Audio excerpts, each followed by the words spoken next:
Hey everyone, this is James from TDB bringing you another Inbetweenisode. So today I am going to be talking about a tea that I brought on, I believe 3 times already onto the show in a bunch of different contexts, and wanted to bring it on again.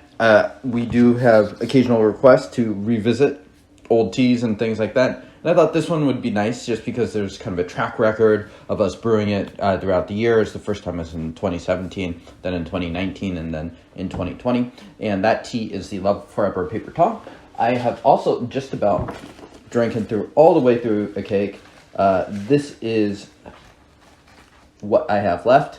As many of you know, I don't go through cakes super fast. Part of that is just because I have a huge amount of variety. So you could probably count on one hand the amount of raw pu'er cakes that are like full size that I've actually drinking my way through. This is also a tea that once I finish this cake, I'm nowhere close to being out. I have a number of other cakes. I think I have about 10 right now. It was a wedding gift given to me in April 2017 when I was married. And so I have held on to this tea for quite some time. So I'm filming this in April 2023. Actually, the original cake that I have been drinking from was not the wedding cake specifically. That is a Tong that is still sealed up, but I have been drinking kind of this tea steadily. And it's one that Denny and I both drank together in June 2017, so a little bit after. And I think it's really interesting because I think when we think about teas aging and things like that, at least for me, my natural instincts or intuition was to think of them aging very linearly, and so you kind of expect the tea to just improve, get a little bit more mellow each year.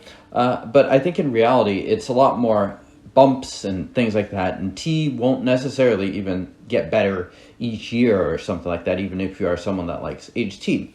I mean, I think Iwu tea is a good example. This is not an Iwu tea, but Iwu tea is one where you can definitely enter into this phase where, frankly, the tea is just not very pleasant, where perhaps it was pleasant when it was young, and perhaps it will be pleasant when it's later, but you're in the phase where age characteristics haven't developed into something very interesting yet, and it has lost a lot of those fresh high notes. And so if you like those fresh high notes and you like the more aged notes, you might just be kind of in this valley where the tea is just not very good or not good according to your taste. And tea can be very challenging to taste then, and you might even dismiss a tea as not so good. So I think that's interesting. I think for this tea in particular, especially revisiting the earliest episodes that we drank this tea and my personal memory of it, was that this was a very strong tea and a very difficult tea to brew. There was a lot of uneven brews early on. In fact, if you go back and watch that first episode, and I do kind of recommend doing that if you want to kind of see how the tea has changed and evolved over the years, you'll see that Denny is really kind of struggling to brew it at first. And the tea initially comes off as too light, and then it's almost too strong. And that is more or less my memory of it. All of a sudden, you're getting like this light brew that's not quite strong enough, but then you can also make the tea so it's way too astringent and too drying.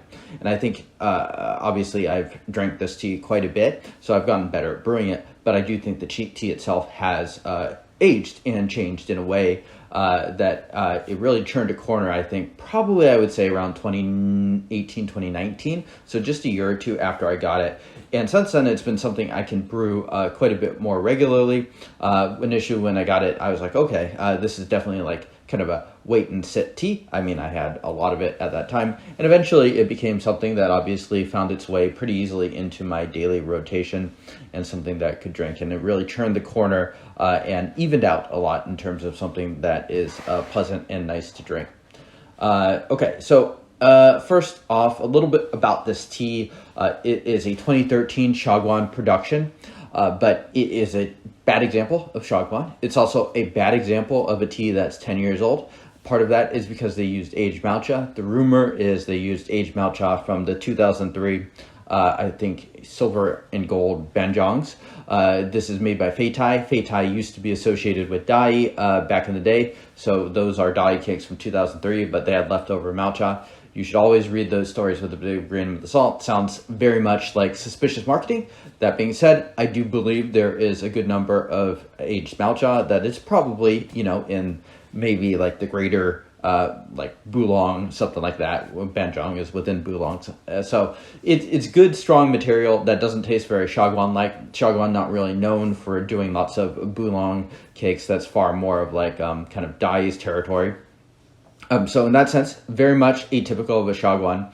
And it's also atypical of a 2013 tea because it has the aged matcha. I would also argue that it is not very typical of a 2003 tea necessarily too, probably because it's not entirely, it's a little unclear and ambiguous where that material is from. That being said, it does taste firmly like a semi-aged production, probably somewhere in between that 10 to 20 range, maybe 15 years or so if we're just to kind of weight them equally. So yeah, it is an interesting tea in that sense too.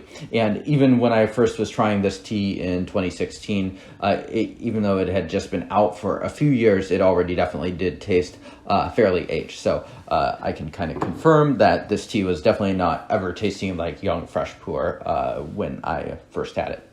And so there are also confusingly multiple versions of this. There is a bamboo tong, a paper tong. Generally speaking, the paper tong is thought of to be better. I have side-by-side them years ago. I prefer the paper tong. There is also another cake called the Forever Love that has a different wrapper, and that was the source of the most recent TDB episode I did on this in August 2020, where I compared this tea versus the Forever Love. I think the Forever Love doesn't have nearly as much aged material, if any, so it tastes a lot greener and younger. I don't think that tea is ready or close to ready. Not a bad tea per se, but I do prefer this tea by a fair margin. And then the middle time when I had this tea was January 2019.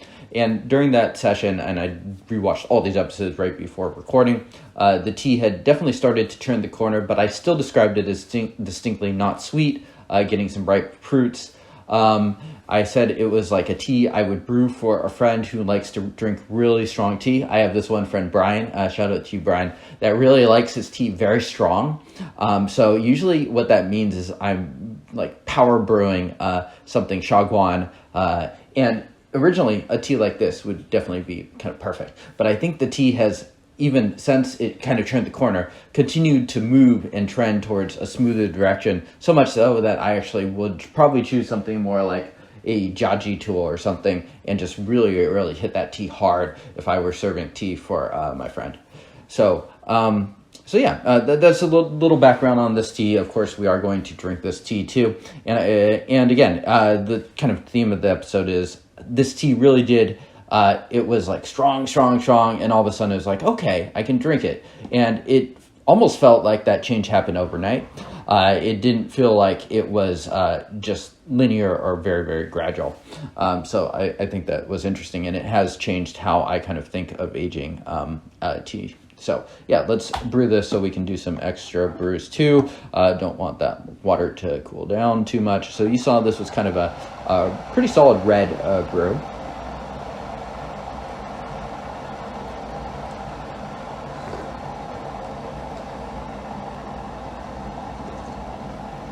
Very woody. I think I let it cool down probably a little bit too much.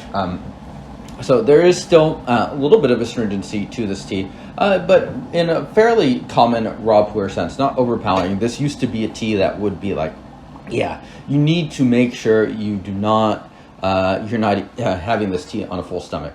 I would probably not have this tea if I'm super hungry or something like that, but I don't think this is a tea that would kind of set me off or give me a headache or something like that if I was having it on more or less kind of a neutral stomach.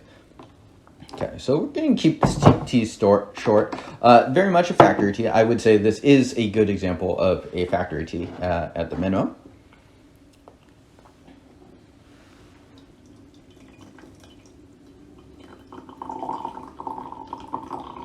And I'd be curious to hear everyone else's thoughts on this tea. It's one that's, been pretty well tried in the last 5 or 6 years, so it's fun to see tea circulate. I think opinions definitely can be a bit all over the board here. I've certainly seen some people mention that sort of like uneven inconsistency to the tea when they first started to have it. But for me, at least, this tea is really, I would say, provides pretty solid sessions, probably 8 or 9 times out of 10. Occasionally you might overbrew it, or maybe you're brewing with too much dust or something like that. But for the most part, I have really enjoyed this tea quite a bit, and has obviously become as close as it gets to sort of a daily drinker raw pour for me.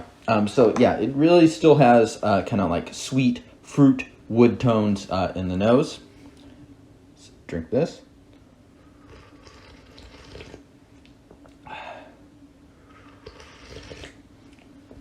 Yeah, so I would say it's still just kind of a solid semi-aged raw pour now at this point. Probably semi-aged to the point that it's kind of at, like, I don't know, kind of that's phase 2. It's not barely semi-aged at this point. It's significantly semi-aged. And that's a point where I'm happy to drink a lot of these factory raws. So things like, I'd probably put this into similar drinking category as something like a 2006 8582. This tea might be a little bit more strong than that tea, but kind of in that range where I'm happy to drink a lot of Dais or Xiaguans.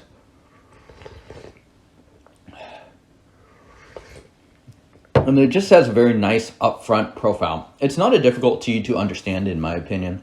It just kind of has your basic body and sweetness and nice bitterness with kind of the accompanying aftertaste to it. So in my opinion, just a pretty solid tea. I will be curious once I move on to this next cake. Perhaps it's different in some way. And, you know, there's so many different variables that go into making your cup of tea. So it'll be interesting to try that. So yeah, I think I gave this tea when I did the review of the comparison of the Forever Love and Love Forever, a 6.5. I think I'll continue to stick with that. It's just, for me at least, a very robust, solid tea. All right, thank you all for tuning in. Let me know if you've had this tea and what your experience is like. I guess the last thing I'll mention too is the context in which you try this tea is very important. For me, at least, this tea has always been more or less a fairly humble, like, this is not like supposed to be extremely premium tea. When this tea was kind of circulating around, the price has been, you know, you could buy it from certain vendors and it will be closer to $140, $150. But I have, I'm struggling how to say this, but I in my opinion, you might, if you're comparing this with other $140 or $150 cakes, you might be a little disappointed. When I bought this tea, it's usually kind of like $70, $75, something like that, which I think is a pretty good price for tea. Not that I think it's necessarily overpriced at $150, but if you're setting your kind of aim at kind of like this more boutique level, I do think it does, it certainly could disappoint, especially for people that aren't very into factory tea. So yeah, it's honestly one of the few Xiaguans that reminds me quite a bit more of Dai than it does Xiaguan. Not that it'd be a typical Dai either. Anyways, just some rambling last thoughts here. Let me know how you like this tea. Let me know how you like this episode. Let me know if you'd like to see me dip into this old guy, this Euro cave, and try some more stuff from there, just like I did earlier this year. And I will see you all next time. Cheers.